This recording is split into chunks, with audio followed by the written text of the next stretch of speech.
Pregame.com.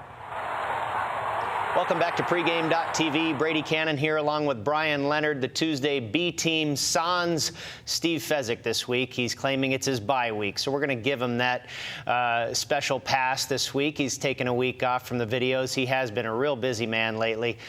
So just Bryan and myself tonight. We're going to go over a college game and a pro game. And first going to go to the colleges. Saturday, the USC Trojans, fresh off escaping a victory at Tucson against the Arizona Wildcats. They'll return home to host the Colorado Buffaloes, and they're laying a big number in this one, 19.5 points. The Trojans favored over Colorado. Bryan, what are you thinking? I think Steve Fezzik, when I told him since he wanted to be on the B team, he had to change his name to Bruce. I think that's what it was. Bruce Fezzik. That's what I'm going to call him from now on. He didn't want to change his name, and that could be it. I don't know. Yeah, you pay or you don't play. Yeah, if you want to be part of the B team, come on now. Yeah, I hear you. Bye week, some excuse. Yeah, well, it begins with a B. But yeah, as a sports handicapper, you want to take advantage of teams that you think are on the rise and go against teams that are on the decline. And when I take a look at Colorado, this is a team. Now you've been to the stadium up there for the Buffaloes. Beautiful stadium, beautiful area, by the way. Oh, awesome! I love that. I love that campus. I love everything about it. But this is a team that hasn't been very good for a while. Yeah. And a lot of people take a look at that and they expect the same thing every year. But this is a team on the improve in Colorado, and they're staying under the market. And when you take a look now, you know, they struggled early on in the season, played a couple of teams that we thought that they should blow them out.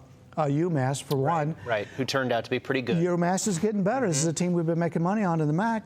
So you go back and take a look at their schedule, what they played earlier, you go, you know, that team is better than what we thought they were going to be. That team's Colorado better. State's a good team. Colorado State, as we found out, you know. And Cal, you know, I mean, they've got their problems, obviously, but they're certainly not bad. They were 4-1 before losing to Washington. Colorado really surprised me. When I went to see their game, they played Hawaii, and they could barely put the knockout punch to Hawaii, and it was just bad football. I was sitting there, I had great seats, I was loving everything, it was a beautiful day, but I was like, man, this is not, neither of these teams are very good at all. And the next week they went to play Cal, and I said, geez, bet the farm on Cal. Colorado is awful. And here they took Cal to double or triple overtime. They covered against Oregon State, and I think you're right. They're a team that people thought were horrible to begin with, and here they are. They're covering spreads. They're still not getting quite enough respect. Yeah, and the problem you run into is they get put in that position where a double-digit favorite, a road favorite, that kind of thing, and it's still a team learning how to win. And so when you find a situation like that, you will find certain roles. And right now, we've got a nice role for them here.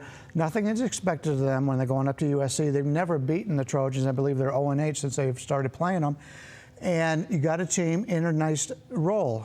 You see Iowa a lot of times. Iowa's a nice underdog. You don't like to lay points with them. Every team's got a little bit of a role that fits them well.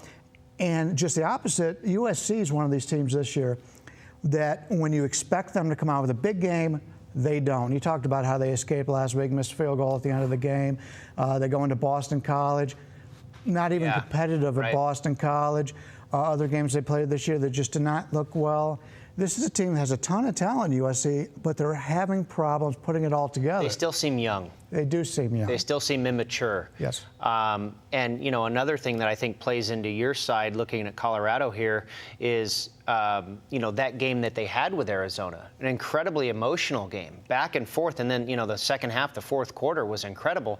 They escape with the win. How are they going to get up when they look and they see they're favored by 3 touchdowns nearly? You know, how do they get up and deliver that 3-touchdown punch? Yeah, and they have Utah coming on deck, and Utah's a team that's on the rise also. So if you're USC and you've gone through these tough teams in your schedule, and now you see a team like this, similar to... They think it's a breather. Yeah, they think it's a breather, and past history says, hey, we've beaten these guys before, we haven't had any problems with them, and nobody's out there in the press talking about Colorado, so I could definitely see a letdown here for USC.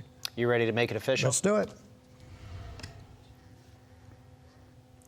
Colorado's a team on the rise here, and they're staying underneath everybody's radar.